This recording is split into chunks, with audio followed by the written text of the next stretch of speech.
Los barcos provenían del Mar Negro. Habían estado navegando durante meses. Su carga era preciosa: sedas, especias, trigo y algodón de Oriente. Los marineros regresaban a casa.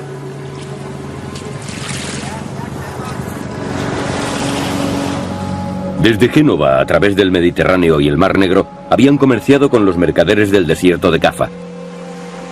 El viaje de vuelta había sido una pesadilla. Pero sin saberlo, llevaban un polizón a bordo. Los marineros llevaron consigo una enfermedad que infectaba a todos los que hablaban con ellos, causándoles la muerte. El monje Michele da Piazza observó el comienzo de la catástrofe que iba a estremecer a Europa y lo escribió todo. Solamente sobrevivieron 10 marineros del millar que partió, y al hablar esparcieron el veneno. Los cadáveres permanecían sin tocar en las casas. Nadie osaba acercarse a ellos. Las gentes huían de las ciudades y acampaban en los viñedos. El gran misterio.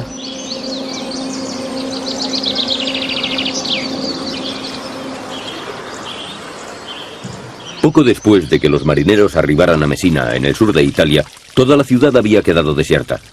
Lo mismo ocurría en las demás ciudades de Europa. La gente moría o huía. Los muertos eran enterrados a capas en fosas comunes, si es que quedaba alguien para enterrarlos. Las campanas tañían en los funerales, pero al no prestar ayuda, dejaron de repicar. Flotaba un silencio opresivo.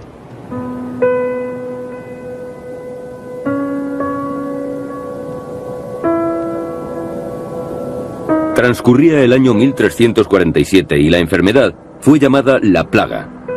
Era la peste negra. Esta enfermedad provenía del mar y se extendió por las ciudades comerciales de Venecia, Génova y Florencia. La primera plaga en lugares como Florencia puede que matara a 3/4 partes de la población, como mínimo la mitad. Sabemos que en otras localidades como Cambridge se llevó al 78% de la población. Esto ocurrió en 1348 o 1349. Y a continuación, la plaga se extendió todavía más al norte. Si suponemos que Europa tenía 80 millones de habitantes, entonces pudieron morir 25, 30 o quizás 40 millones. Esta es una estimación que se hizo entonces. En medio de la muerte negra, el Papa Clemente pidió que se calculase cuántos habían perecido. Se estimó que fueron unos 42 millones de personas. Puede que tuvieran razón. La plaga azotó a nuestros antepasados durante 400 años, pero en 1743, después de un último ataque a Europa, en el mismo lugar donde había surgido, en la costa próxima a Medina, desapareció. Para entonces, había cambiado la faz de Europa para siempre. Controló la población de Europa, que era más o menos el mundo civilizado occidental. La controló con mano de hierro.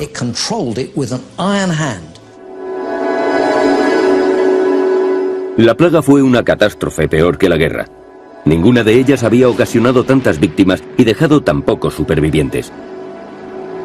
La plaga sacudió la sociedad hasta la médula.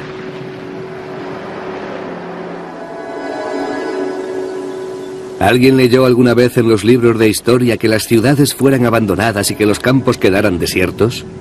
La campiña estaba recubierta de cadáveres. El mundo entero estaba gobernado por una espantosa soledad. La gente no sabía lo que estaba pasando. Creía que era la obra de Dios para castigar sus pecados. Debió tratarse de una muerte solitaria y horrible. La plaga no fue solamente una catástrofe para la sociedad, también fue algo horrible para los que murieron. Algunos de ellos no tenían ni dónde morir.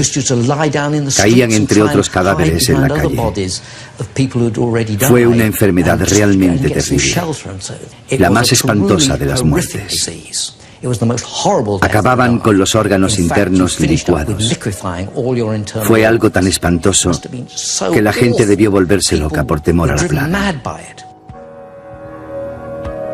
La peste negra sobrepasó cualquier catástrofe conocida.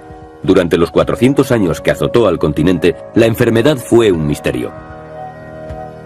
Durante esos 400 años, los europeos exigieron una explicación. Debió afectar el pensamiento de las gentes. Debió forzarles a hacerse preguntas, a enojarse. ¿Qué está ocurriendo? ¿Qué pecado hemos cometido?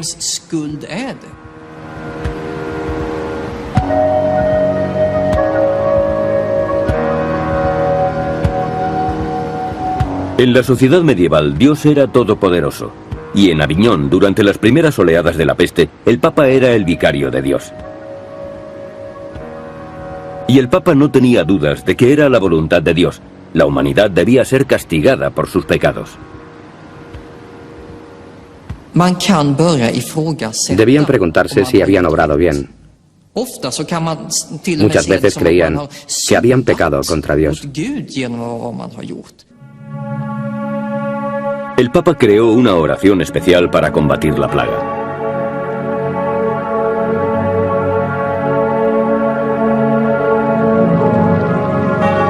Oh Señor, ordenad al ángel vengador que contenga su mano, para que la tierra no quede desierta y perdáis a todos vuestros siervos. Te suplicamos humildemente que retiréis la llama de la ira.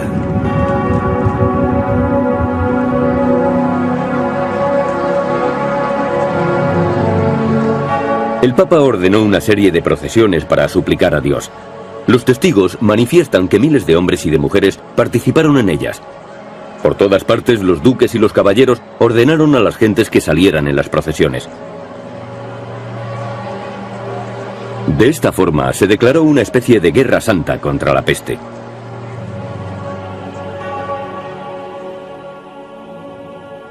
Pero era evidente que la plaga azotaba una y otra vez y que la Iglesia, la autoridad suprema, no podía ayudar a las personas afectadas.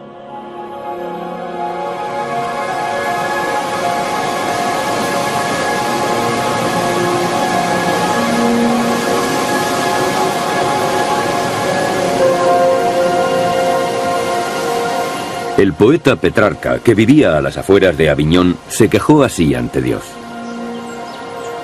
Se oculta a nuestro entender por qué nuestro siglo ha merecido semejante castigo. La razón por la que tomasteis esa decisión no es accesible a la razón humana. Es un misterio. La necesidad de respuestas y de tratamientos creció. Muchos rechazaron a la Iglesia y fueron a consultar a los médicos.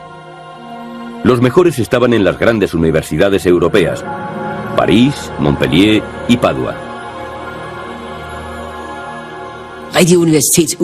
Eran médicos auténticos, como hoy lo entendemos, educados en la universidad, en el seno de la medicina hipocrática. Habían estudiado el funcionamiento del cuerpo y el porqué de las enfermedades, aunque sus estudios se remontaban a la medicina griega y romana. Pero aquellos médicos eran filósofos, no conocían la práctica. Sus herramientas eran libros escritos hacía 1000 años, y ahora debían enfrentarse a un problema desconocido cuando aquellos tratados fueron escritos. Se les presentaba un nuevo desafío. El rey de Francia consultó a los mejores expertos del momento de la Universidad de París. Aunque nos basamos en los mejores doctores antiguos y modernos, en los astrónomos y en los médicos, no podemos explicarlo todo, porque el conocimiento absoluto es imposible. Pero creemos que la primera causa de esta plaga fue y es la distribución de las constelaciones del cielo.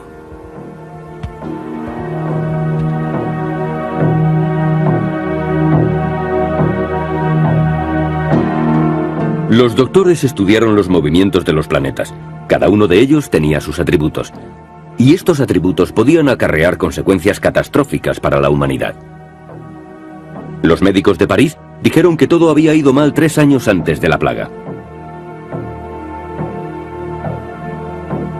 Pasada una hora desde el mediodía del 20 de marzo de 1345, se dio una gran convergencia de 3 planetas en Acuario.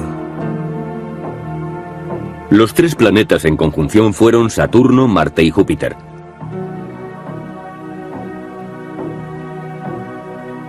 Saturno y Marte eran malvados y hostiles, y tanto Marte como Júpiter eran planetas calientes. Por eso hubo un exceso de calor y maldad que empeoró al coincidir los tres en Acuario. La teoría del aire envenenado encajaba perfectamente con la de la ira de Dios, porque Dios había creado las estrellas. Eso no se hubiera aceptado en la actualidad, pero sí en el siglo XIV. No se podía actuar sobre los planetas, solo predecir la peste. Los doctores no podían hacer nada con los planetas, pero creían que podían aumentar la resistencia humana para que el aire envenenado no entrara dentro del cuerpo.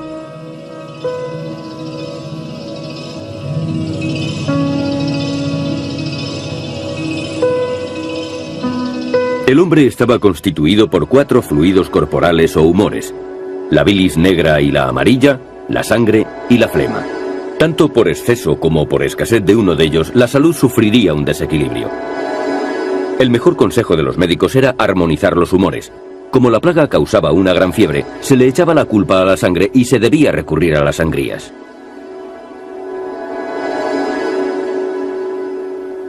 A aquellos que hayan sido infectados se les deberá practicar inmediatamente una sangría hasta que queden inconscientes.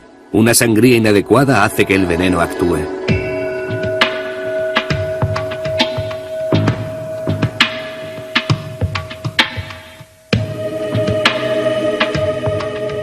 El obispo Knud de Dinamarca fue uno de los doctores de la plaga en sus primeros momentos.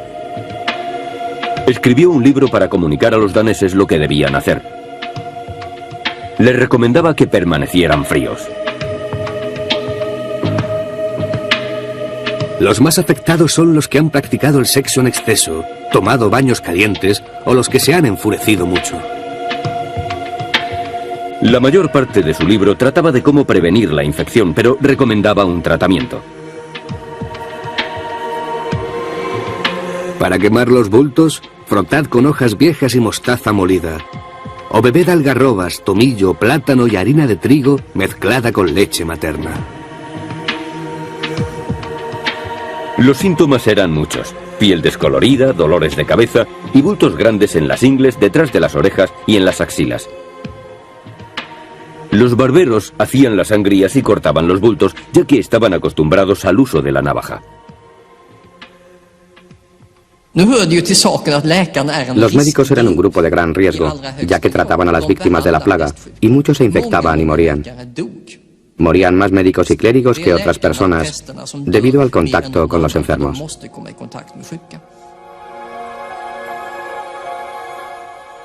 No importaba lo que los médicos recomendaran, la gente seguía muriendo. Boccaccio dijo acerca de las habilidades médicas o de la falta de ellas durante la primera plaga: puede que la naturaleza de la enfermedad sea incurable, o quizás los médicos que la tratan no conozcan su causa y prescriban un remedio no aconsejable.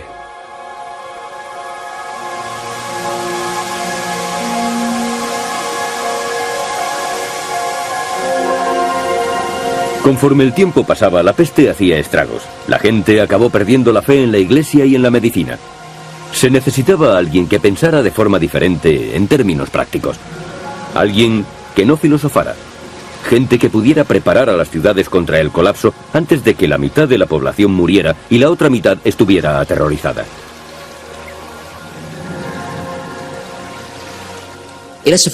Poco a poco trataron de crear un aparato administrativo que pudiera combatir la enfermedad. En Venecia se creó una comisión de salud y en los archivos se conservan los documentos oficiales que resumen sus trabajos. Estos documentos son el resultado de 400 años de trabajo contra la plaga, leyes avanzadas y controles muy elaborados.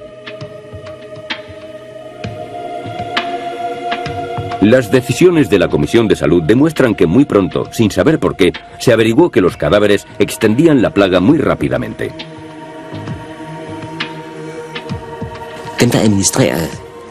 Los que administraban la ley actuaban bajo una suposición, que la enfermedad era contagiosa. Sin embargo, la medicina de entonces no podía explicar por qué había enfermedades contagiosas. Por eso se trabajaba de forma muy empírica. Eso condujo a que en muchos lugares de Europa se enfrentaran las autoridades sanitarias con los médicos profesionales.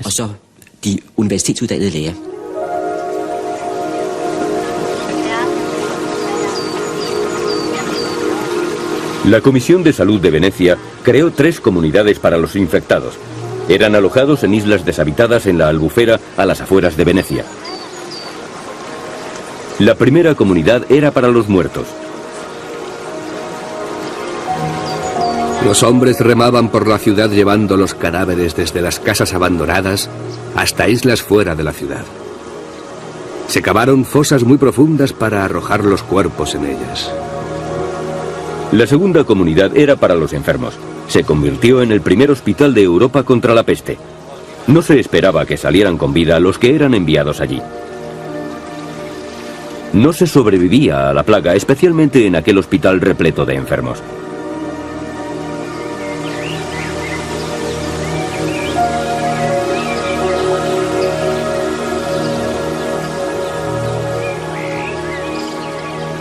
La Comisión de Salud de Venecia fue pionera en la lucha contra la plaga y además inventó la cuarentena. Se puede resumir todo el repertorio de medidas contra la plaga en el aislamiento de los enfermos. Había que alejarlos de los sanos. La cuarentena resultó ser la única medida eficaz. Todas las demás resultaron inútiles.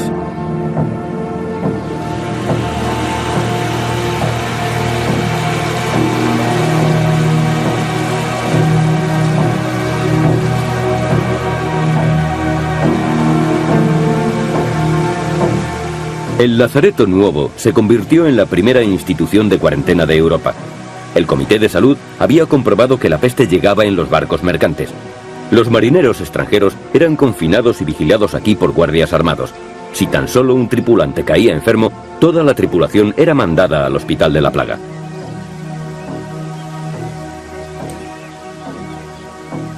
Las autoridades no corrían riesgos.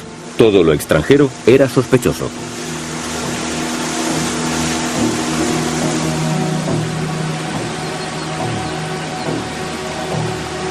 Las autoridades parecían acertar aislando a los enfermos y a los sospechosos, evitando que pudieran propagar la enfermedad.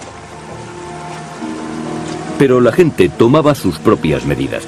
Tenían ideas secretas acerca de lo que había que hacer con la enfermedad.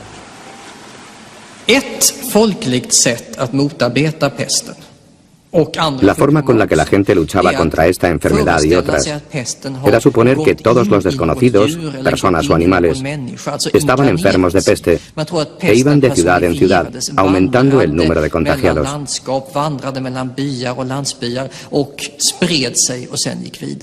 Tenemos diferentes informaciones de que esto ocurría en el norte de Europa. Hay muchas historias de esta clase en Suecia, Dinamarca y Finlandia.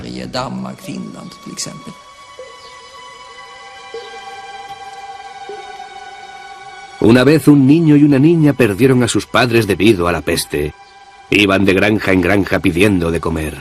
Un día, los campesinos les dieron comida y les dijeron que fueran a tomarla en una zanja que acababan de cavar. Sin sospechar nada, fueron allí a comer.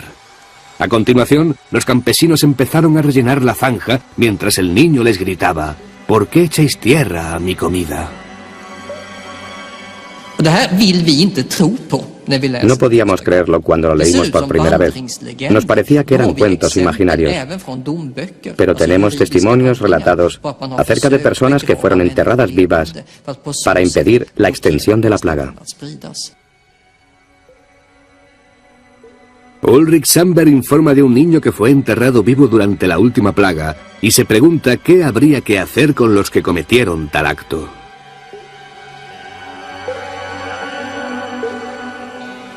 La historia nos parece hoy increíble, pero no entonces, cuando los enterramientos en vida eran la pena de muerte. 1 de junio de 1499. Se juzgaba a una sirvienta, Gunilda. Había admitido que había robado a un campesino y no negó que también había quemado su granja. Además, afirmaba que en caso de quedar libre, quemaría la ciudad de Visby. Así que fue enterrada viva. Descanse en paz.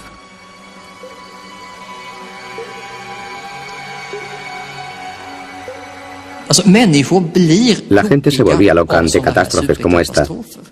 Y no es de extrañar, porque una locura similar se da en nuestros tiempos.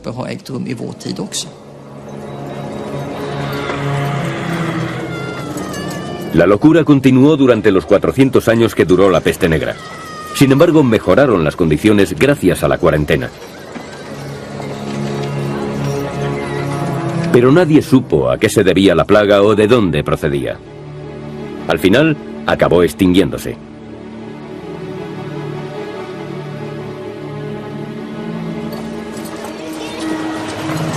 Pasaron 250 años después de su desaparición hasta que surgió una explicación científica. Un día de 1894, un joven científico llegó a Hong Kong. Se llamaba Alexander Yersin y había ido a estudiar una bacteria después de la aparición de una peligrosa plaga bubónica en la colonia británica. Yersin no lo dudó. Había encontrado la bacteria que causó la peste negra. Escribió de manera entusiasta a su madre y su descubrimiento fue publicado en una revista científica. La peste bubónica actual presenta los mismos síntomas que la peste que redujo drásticamente la población de la Europa occidental. Unos pocos años más tarde, Yersin pareció identificar también el vehículo propagador de la enfermedad: las ratas negras. La ciencia había descubierto que las pulgas que llevaban en la piel eran portadoras de la bacteria. Las ratas viven cerca de las personas y cuando mueren, sus pulgas se vuelven hambrientas. No pueden sobrevivir comiendo organismos muertos y buscan otros vivos para alimentarse. Si alguien pasa por allí, la enfermedad se extiende. El descubrimiento de la causa tuvo graves consecuencias. La creencia de que era la misma enfermedad que había causado la peste europea originó que se invirtieran sumas enormes en la investigación de la peste bubónica, una enfermedad solamente conocida en países ajenos a Europa como India y China.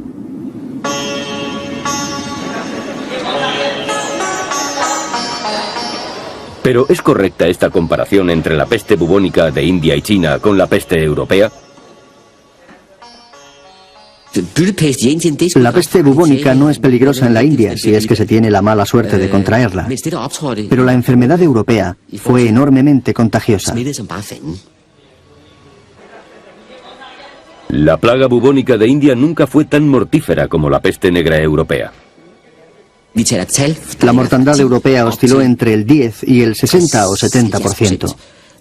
Mientras que en la India siempre estuvo por debajo del 1%. Una diferencia tan grande entre las dos mortalidades solo puede tener una causa.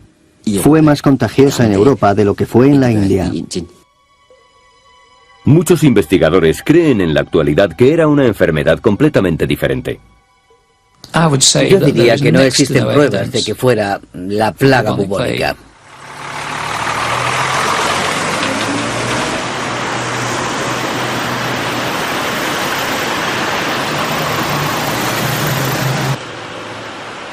Graham Twigg es biólogo y zoólogo, anterior profesor de una universidad londinense. Está retirado en la actualidad, aunque sigue visitando su antiguo centro de trabajo.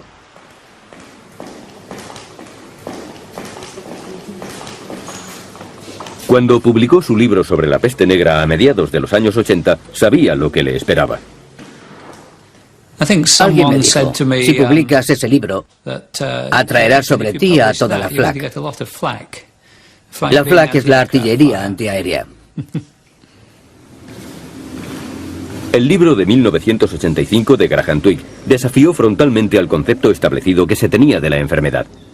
Graham es sin duda el padre de la idea de que la peste bubónica no fue la responsable de la peste negra. El libro refutaba la idea de que la enfermedad había sido extendida por las ratas negras. Fue como negar la presencia del monte Everest, como si no estuviera allí. Reconsiderar las causas de la plaga fue algo casi equivalente. Pero hay que tener en cuenta que la plaga bubónica estaba muy bien documentada. El mundo científico recibió al libro con indiferencia o rechazo total. Twigg aconsejó a los historiadores que revisaran los antiguos conceptos que se tenían acerca de la enfermedad, pero ellos no tenían por qué considerar aquel libro. Los historiadores ingleses lo ignoraron. Los historiadores americanos más o menos dijeron que era una basura, pero no dieron una explicación del porqué. Pero era una buena idea decir que lo era, porque a nadie le gustaba cambiar la idea que se tenía de la peste negra.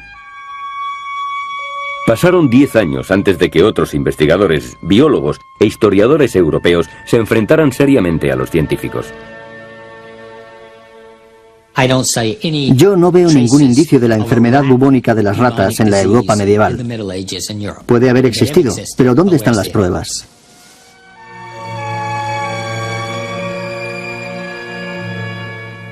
Samuel Cohn ha leído más de 40.000 documentos de archivos europeos, estadísticas, crónicas, testamentos, diarios y otros escritos medievales.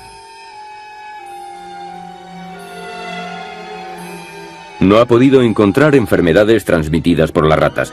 Por eso propone una teoría de por qué se mantuvo aquella idea.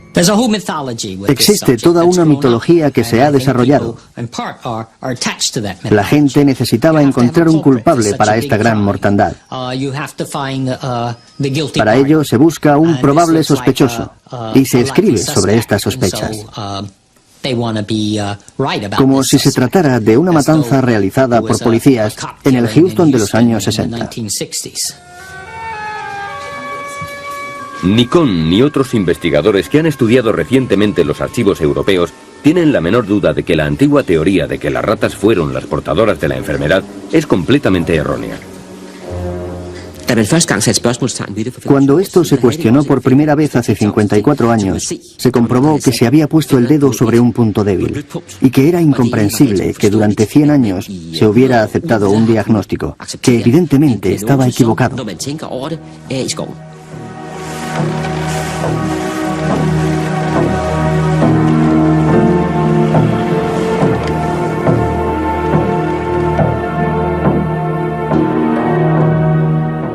Había sido un síntoma en particular el que hizo que la ciencia ligara la enfermedad de India y China con la peste.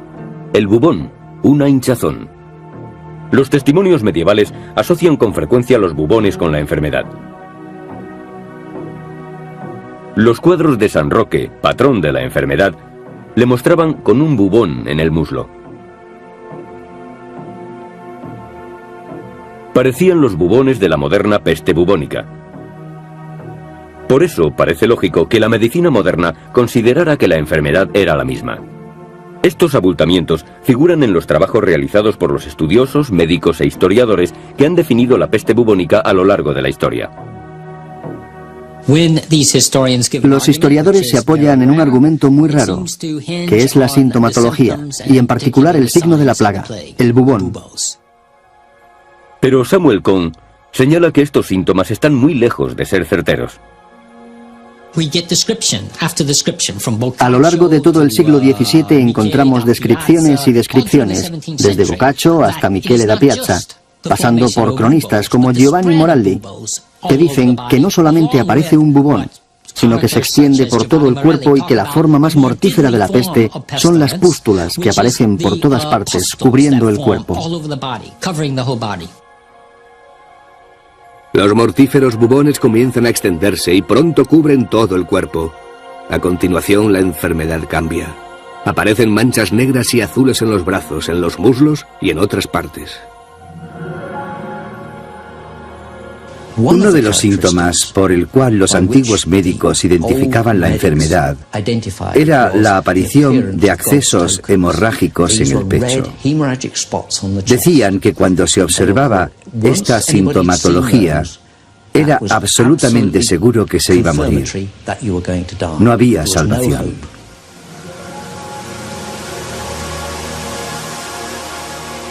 La plaga bubónica en India y China a finales del siglo XIX ha sido una de las mejores estudiadas por la medicina. Por eso estamos seguros de que las diferencias con los síntomas de la enfermedad medieval son muy claros.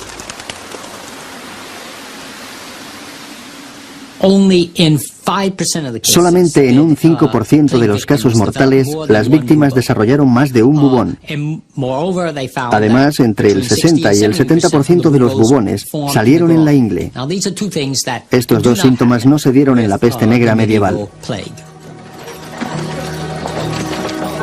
Cuando la peste bubónica apareció en Bombay en 1896, 3.752 pacientes fueron examinados. Solo en muy pocos casos mostraron otros signos aparte de las hinchazones. Estuvo claro para un grupo de médicos de Bombay que había otra gran diferencia. Según decía un informe oficial, no creemos que la plaga bubónica sea contagiosa. Ninguna de las 400 personas que visitaron a los enfermos se contagiaron. No hay entre ellas ningún caso de persona infectada. Esto es muy diferente de la plaga medieval, en la que estaba claro que el contagio era de persona a persona. Pero esta diferencia fue olvidada, y la teoría de las ratas y de la plaga bubónica se impuso en el público, en las escuelas, universidades y entre los investigadores, hasta que un día de 1980... Muchas de estas cuestiones surgieron al dar clase. Hubo estudiantes que me hicieron esta pregunta. ¿Cómo es posible que esta enfermedad semitropical pudiera tener tanto éxito causando la peste en la Europa de la mitad del siglo XIV?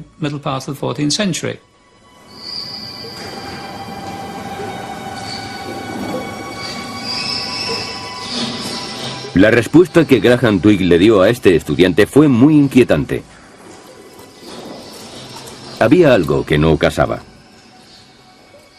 La mayoría de las pruebas apuntan hacia el hecho de que esta pequeña rata no era muy abundante en los campos de Bretaña, Francia, Alemania, Dinamarca y otros países. Era muy improbable. La rata negra no hubiera podido sobrevivir en grandes extensiones de Europa y no existía un número suficiente para desencadenar la epidemia. Para que se pueda desencadenar una epidemia como la de la peste negra, no solamente unos pocos casos, sino una auténtica epidemia, se necesita una temperatura de más de 20 grados centígrados durante varios meses. No creo que eso ocurriera en el norte de Europa.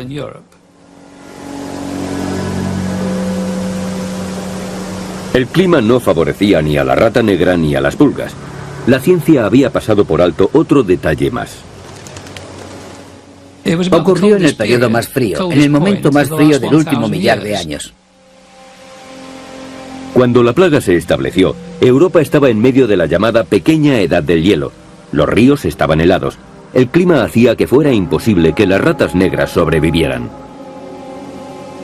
En el norte de Europa encontramos una plaga que tuvo lugar a lo largo de todo el año en áreas donde hubiera sido imposible que la peste bubónica infectara a las pulgas de las ratas y mucho menos que diera lugar a una epidemia. Cuando el libro de Twigg apareció a mediados de los años 80, hubo una buena razón para revisar lo sucedido. Pero este no fue el caso. No es agradable que cuando algo que parecemos comprender bien se convierte en falso, debamos abandonar un conocimiento que dábamos por seguro y abrir un gran interrogante. Pero Graham Twigg cometió un gran error cuando presentó sus investigaciones. Al final de mi libro puse unas palabras, realmente una sugerencia, de que el antrax podría ser una alternativa. Hay muchos parecidos entre el antrax y la peste. Incluso en tiempos modernos hubo dificultades para distinguir ambos. Twigg es un experto en ratas, no en enfermedades. Su referencia al antrax era fácil de combatir y le dio a sus críticos la oportunidad de rechazar todo el libro. Creo que lo malo no fue lo que cada uno pensara acerca de la idea, sino que no hubo debate. Había esperado que se hubiera originado un debate, cartas de un lado para otro comentando las pruebas. Pero no hubo nada de eso. Solo un silencio sorprendente. Fue un travesti de la justicia, muy desafortunado. Luchó en una batalla solitaria. La investigación de Graham Twigg demostró que la rata negra no podía haber extendido la peste negra por Europa. Las pruebas lo demostraban. En lugar de eso, afirmaba que la enfermedad se propagó de persona a persona, no por medio de pulgas y ratas. Pero la ciencia se aferraba a esa teoría. Decían que serían otras pulgas y otras ratas, pero incluso esta última teoría se enfrentaba a otro gran problema.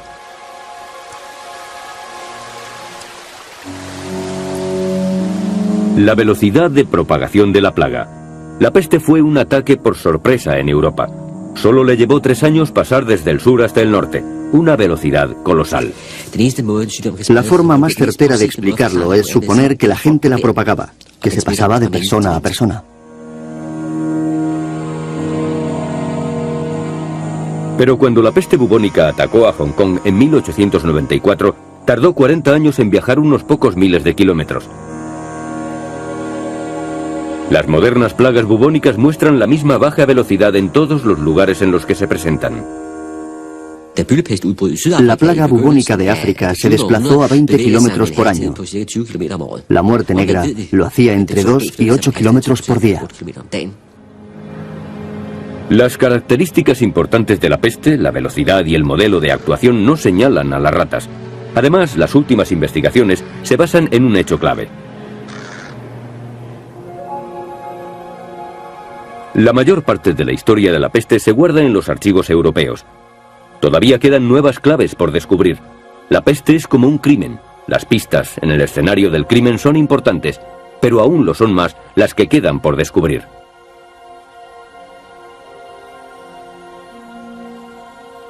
Veamos pues cómo se propaga una plaga moderna. Se extiende por medio de bacterias que viven de los roedores salvajes.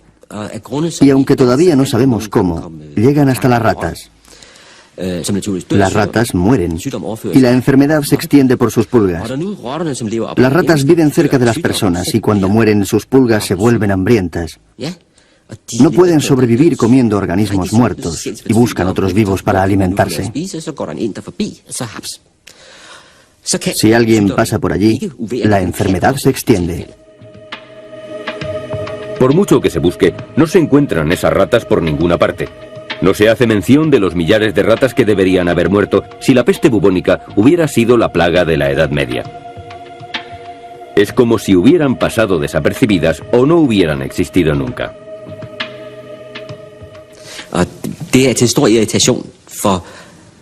El argumento principal que irrita tanto a los historiadores que defienden la teoría de la plaga bubónica es que no hay relatos de ratas muertas.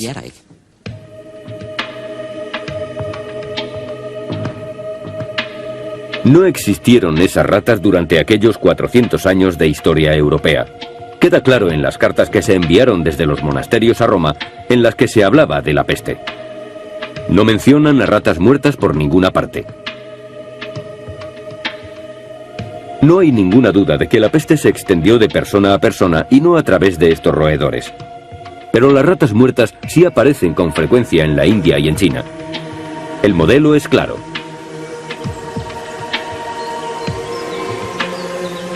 Antes de que la enfermedad ataque a las personas, aparecen ratas muertas a centenares de millares. El modelo es tan evidente que la gente ha aprendido a reaccionar. Las ratas son un aviso. La gente huye a los buques para evitar la infección. Podríamos preguntarnos si la peste bubónica se podría extender sin la ayuda de muchas ratas. Es fundamental para la epidemia bubónica que la epidemia de las ratas y su posterior muerte preceda a la humana. Los defensores de la teoría de las ratas dicen que en la actualidad la plaga neumónica existe también. Es una plaga que se extiende de persona a persona, pero que solamente se desarrolla después de una plaga bubónica y por consecuencia después de la muerte de las ratas. Si una persona que sufre la peste bubónica desarrolla una plaga por medio de una infección pulmonar, entonces el contagio se producirá mediante líquidos. Por lo tanto, será extremadamente mortal y muy infecciosa. Pero aunque es una de las enfermedades más infecciosas que se conocen, es muy breve, porque se muere 48 horas después de haberla contraído. Una extraña plaga de neumonía azotó a Manchuria en 1921. Pero aquí la mortalidad fue pequeña también. La plaga no llegó muy lejos. Los investigadores han descubierto nuevas formas de resolver el rompecabezas de la plaga. Han examinado el ADN de los dientes de las víctimas sepultadas. Tratan de encontrar bacterias. Un grupo de investigadores franceses cree haber descubierto una de las claves. El grupo de Marsella dice haber encontrado ADN o trazas de ADN en los dientes de 2 tumbas de Montpellier. Pero este descubrimiento no ha sido confirmado por ningún científico de ninguna otra parte de Europa. El método francés es complicado y tiene detractores. Investigadores daneses e ingleses han buscado la misma bacteria sin encontrarla. Y aunque la encontraran, el misterio sigue sin resolver. ¿Cómo una bacteria extraña que no ha causado muertes masivas durante más de 100 años originó la mayor epidemia de la historia europea?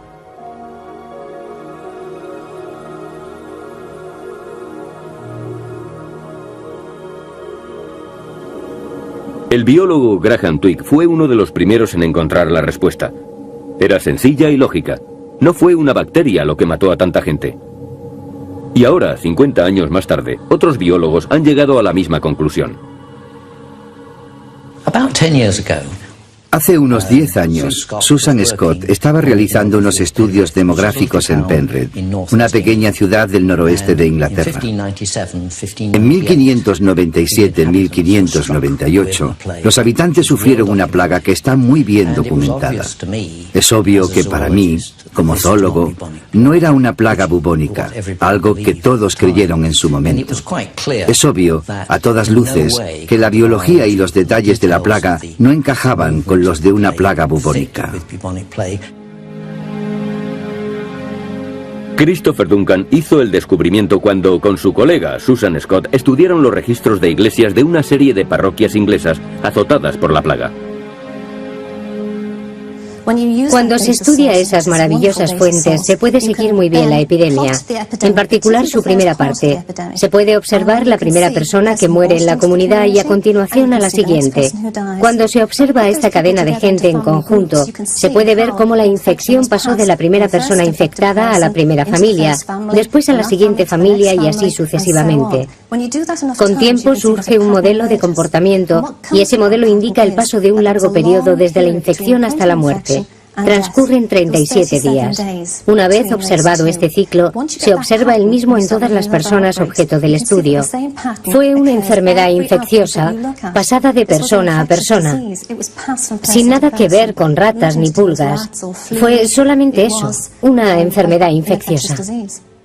Esta revisión sistemática de los registros ingleses de iglesia condujo a una nueva y decisiva teoría acerca de la naturaleza de la enfermedad.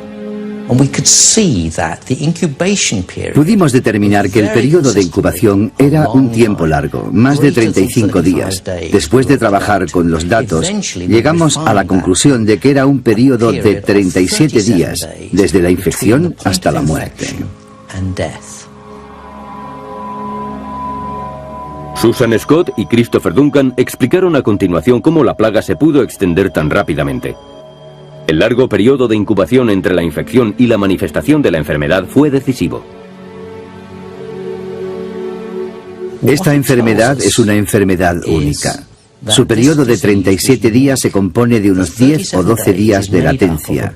Durante ellos, la persona desarrolla la enfermedad y no infecta todavía. A continuación, le sigue un periodo de 20 a 22 días, un periodo infeccioso, pero un periodo infeccioso muy largo.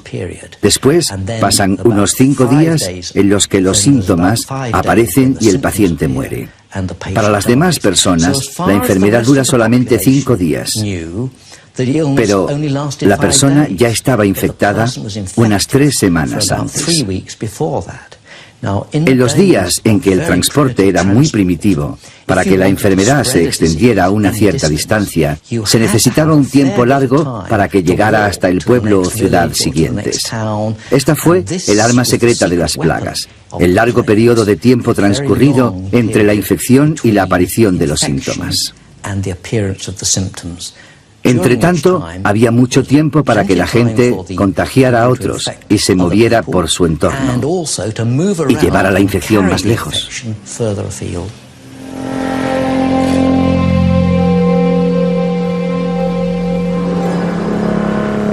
Los 37 días fueron la clave para combatir la enfermedad por medio de la cuarentena. Las autoridades habían decidido que la gente debía pasar 40 días en una estación de cuarentena a las afueras de Venecia. La palabra cuarentena proviene de 40 en italiano.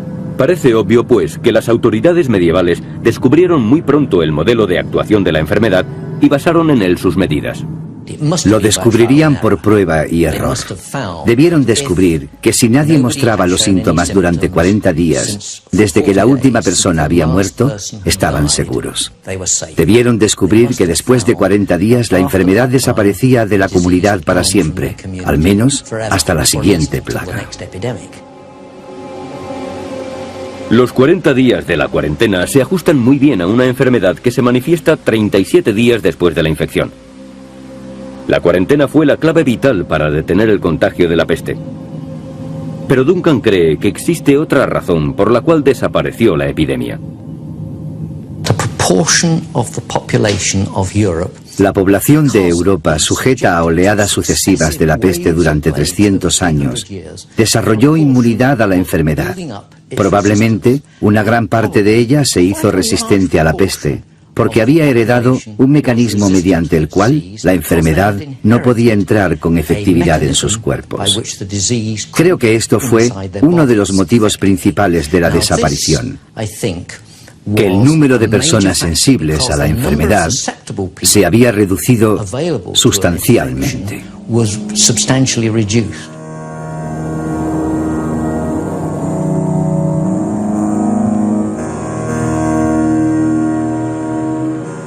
Las fuentes documentales de aquella época nos hablan también de que existían indicios de que la resistencia era creciente entre la población. Después de 40 años de peste, el médico del Papa, Raimundo Cialmelli de Vivario, escribió: En 1348, 2/3 partes de la población estaban infectadas y casi todos murieron. En 1361, la mitad estaba infectada y pocos sobrevivieron. En 1371, la 10ª parte contrajo la enfermedad y muchos sobrevivieron. En 1382, solamente unos pocos enfermaron y la mayoría sobrevivió. Las últimas investigaciones ofrecen una nueva visión de la naturaleza de la enfermedad que mató a millones de europeos. Estas investigaciones apoyan al hombre que por primera vez cuestionó la causa de la epidemia. Puede que ahora nos hayamos puesto en marcha, a diferencia de lo ocurrido en el año 1985. Si ahora la gente está receptiva y ayuda, eso está muy bien. Puede que por fin haya más debate, después de todo.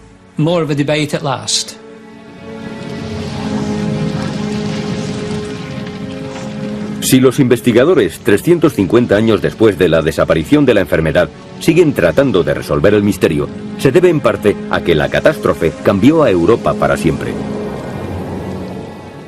Fue el mayor factor demográfico durante más de 300 años.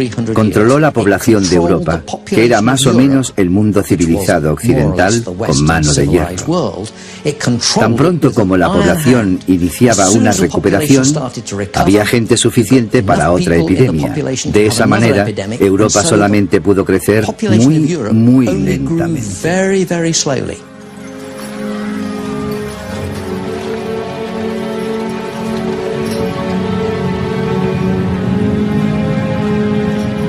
Es importante descubrir la verdad, saber si las medidas que se tomaron para luchar contra la peste fueron inútiles o tuvieron éxito.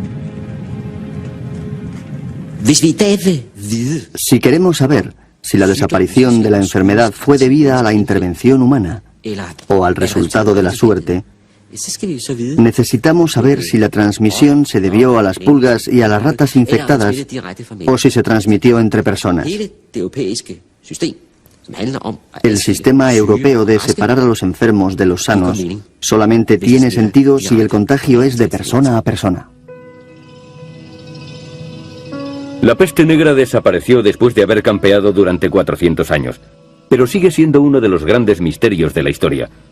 Muchos investigadores creen que las autoridades tuvieron éxito controlando la enfermedad.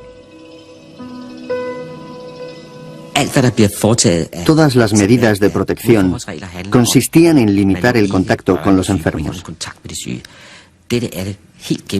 Esto es algo común a todos los informes, reglas y leyes promulgados desde el siglo XIV hasta el XVII.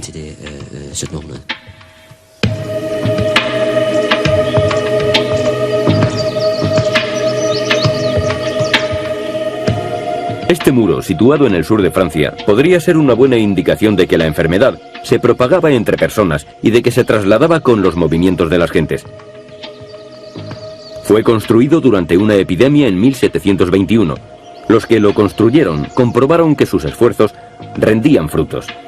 Al final, la plaga no se extendió más allá del norte de Provenza. Creo que es importante confirmar que fue una idea dirigida a este fin, porque se trataría de la intervención del Estado en favor de la salud de las gentes.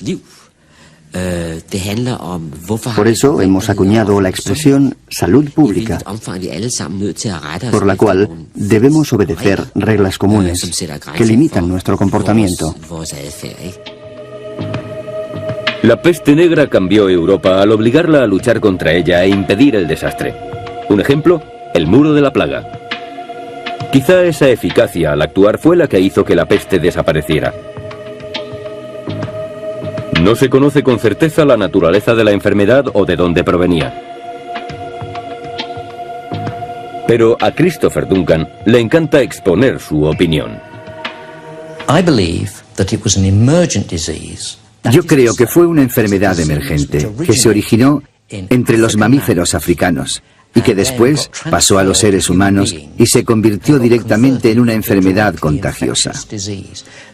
La mayoría de las terribles enfermedades, como el ébola, gripe, etc., se originaron de esta manera. Las llamamos zoonosis. Creo que se originó así, probablemente en el Valle del Rift, cerca de Etiopía.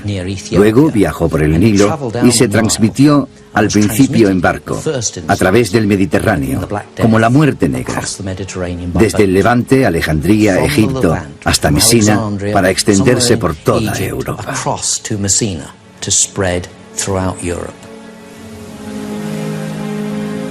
La teoría de Christopher Duncan no es la última que probablemente escucharemos. Otros investigadores apuntan que pudo haber varias enfermedades que azotaron Europa durante los 400 años de la peste.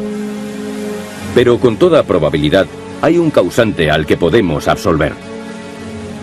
Las pequeñas ratas que fueron declaradas culpables de la catástrofe ocurrida en Europa hace 100 años.